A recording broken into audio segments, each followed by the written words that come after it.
All right, so we are gathering here today to have a quick chat about the Internet of Things. So let me be a kind of facilitator of this discussion. So the first question is, what's it all about? Is it a marketing bullshit? Is it a technology? Is it a way of doing things? Tell me, Lukasz, what's your definition of Internet of Things? Okay, so for me, Internet of Things is actually the hyperconnection of all the things that are around us, meaning the windows, meaning the doors, meaning the sensors, meaning the essentially everything that is around us in terms of what we are using, what we are looking at, what we do have within us, or of course with us, meaning the wearables and all the smartphones and electronics you can imagine, and the connection between those things essentially, which is essential to actually making the Internet of Things or Internet of everything happening. Szymon? Yeah, if you look at classic Internet of humans, yes, one layer is those network nodes, but then above them you have routers, and then above them you have servers, and then above you have services, which I think the same layer structure we have in the Internet of Things, where of course we have nodes, billions of them, but then above we have another layers like connectivity, gateways, routers, and ultimately services. And I think services for Internet of Things is really where we are going for.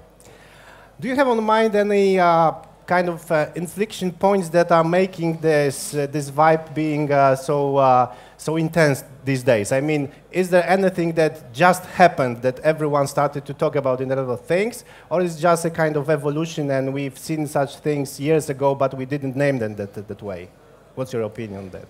Yeah, in general, I think it's kind of an accelerated evolution. It's only a matter of definition when you call an evolution a revolution, because at some point in time it starts to accelerate so quickly that it becomes a revolution. But from my own past, I remember one moment like that. It was 2008. I was playing with little radio transceiver, and I realized that this piece of silicon, which is a radio, is just a metal, which is an antenna, and then a silicon, which is an electronics chip, and some software that drives that silicon. By the way, silicon is the most abundant material on Earth. It's the sand we have plenty of. This piece of silicon in 2008 became cheaper than 2 meters of copper cable. And then I realized this was the pivotal moment, really, when suddenly we could decouple power delivery, which still is happening over copper wires, with control function, with reporting function, with any function, which can suddenly become software defined. 2008. Yeah, so you are talking kind of, let's call it local connectivity, how it goes with the global connectivity. Do we see any kind of changes that are making the Internet of Things ramping up these days? I think that's, Szymon already said that at some point we had the inflection point when the game was changed in terms of the commercial values.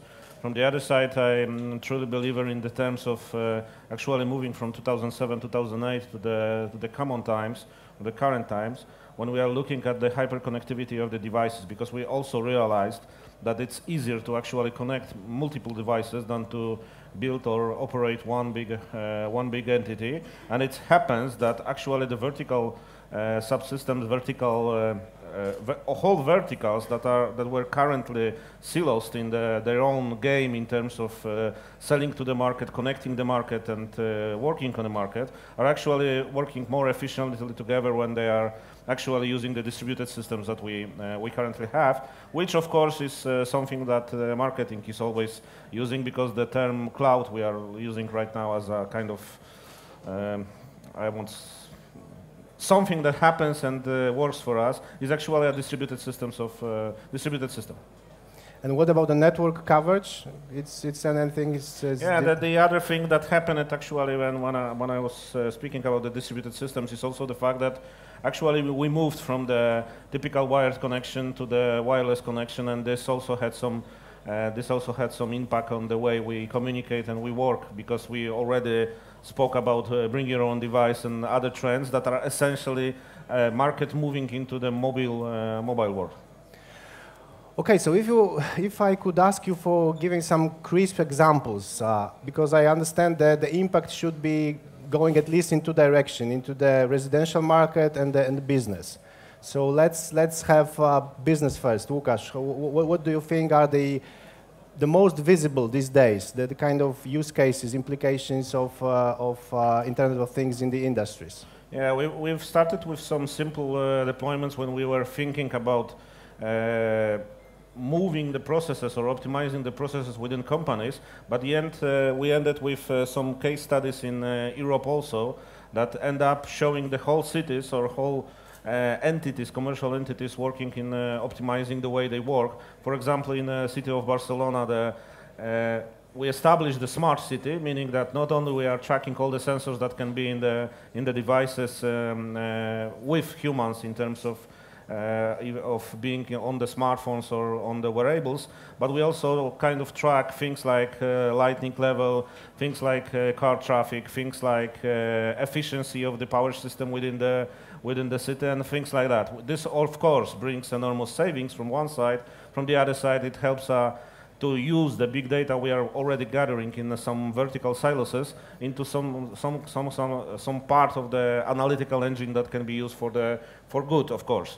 The other example I can think of is the city of Hamburg, when they actually organized whole port in terms of moving of the shipments and optimizing of the shipments, optimizing of the traffic within the city, and of course also energy balance in terms of lightning, in terms of anything you can think of from the perspective of the global economy working in a small example of the port. All right, so let's enter our flats, our homes.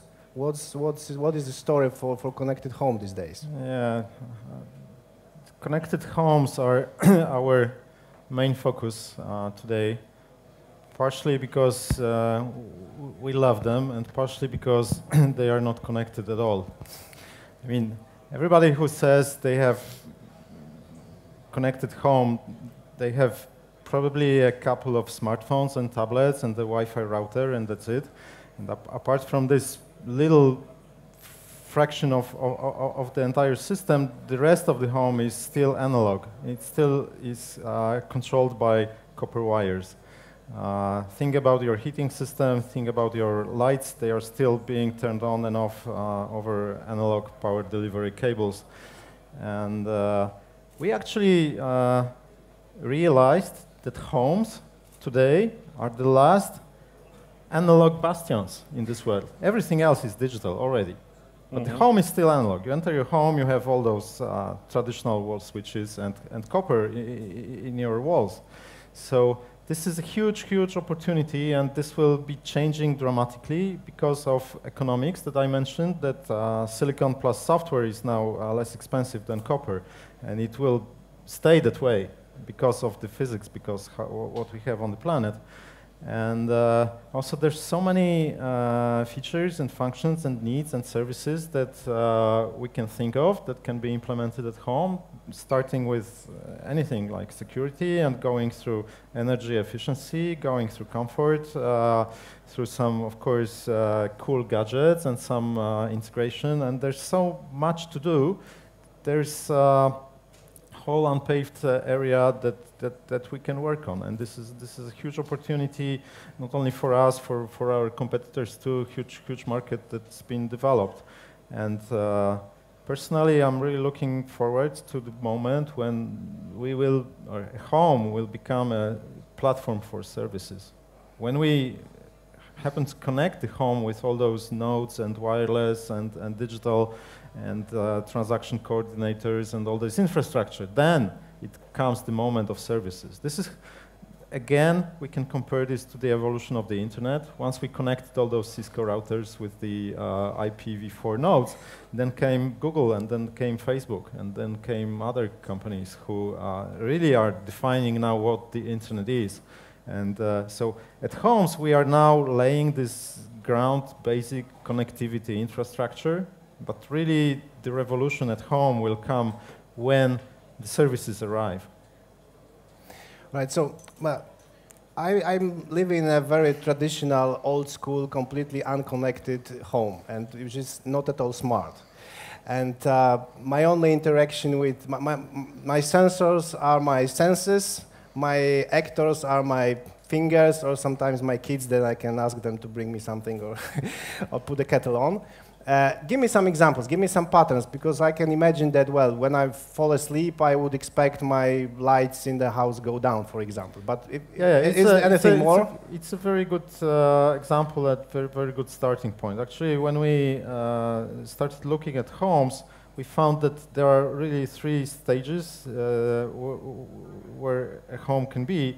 One is active, one is asleep, and one is away. Those three states really define how the home should be behaving. If you're away, then the alarm system is on, temperature is down, water is not circulating around your walls. When you're sleeping, locks are closed, locks are shut, and when you're active, things happen differently.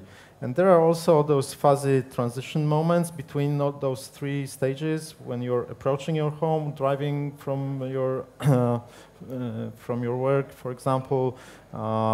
Your home should already be somehow notified that you're approaching and start preparing for your arrival, like your ventilation system should refresh the air just 15 minutes before you arrive. This can be done today because your navigation system and your car, you set the target.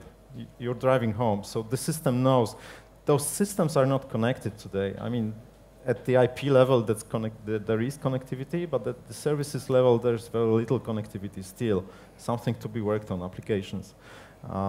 Another very simple scenario is simple circular water pump. It pumps hot water around your house, wasting energy all the time, just because you want the water to be hot as soon as you open the tap. Why shouldn't it be reacting to sensor fusion information coming from all the sensors around your home, including your phone, transmitting the MAC address? Your router knows your phone is at home. It usually means that you are at home.